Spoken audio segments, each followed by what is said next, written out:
கட்சிக்காரங்களே உள்ள போகாத இடத்துல மக்கள் இயக்கம் உள்ள கொஞ்சம் வேலை செஞ்சுட்டு இருக்காங்க. அந்த மாதிரி விஷயங்கள்லாம் பார்க்குறேன். ஃபோன் பண்ணி கொஞ்சம் பேசணும் அப்படின்னு நீங்கள் சொன்னீங்க அப்படின்னா நீங்கள் அந்த சொந்தக்காரங்களை கண்டுபிடிக்கிறதுக்கு 1/4 மணி நேரம் ஆகும். ஆனால் எங்களுக்கு தளபதி மக்கள் இயக்கத்துக்கு 5 நிமிஷம் போதும். விஜய் மக்கள் இயக்கத்துல இருந்து கொடுத்துருக்காங்க. என்னென்ன பொருட்கள்? காய்கறி, அரிசி, பிஸ்கெட்லாம் கொடுத்துருக்காங்க. கொடுத்துருக்காங்க.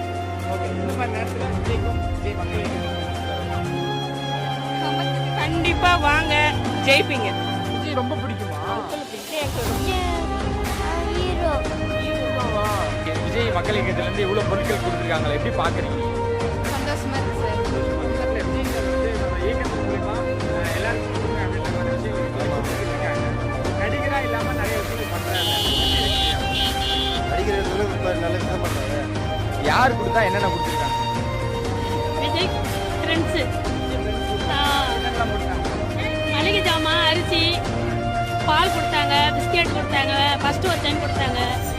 பரவாயில்ல, ரொம்ப நன்றி. யாருக்கு? விஜய் சாருக்கு நன்றி. இருக்கா? கவனிக்கிறதுக்கு யாரும் இல்லை, குடிக்கிறதுக்கு தண்ணி இல்லை, ஒன்றும் இல்லாத போதே இந்த அளவுக்கு பார்க்குறாருண்ணா எங்களை. அவர் கையில் ஒரு 10 ரூபாய் இருந்தால் எங்களை எப்படி பார்ப்பாரு? எங்களுக்கு உதவி பண்ண மனுஷன் என்றைக்குமே நாங்கள் மறக்க முடியாது சார். விஜய் சார் வந்து நாங்கள் வந்து ஒரு சகோதரா தான்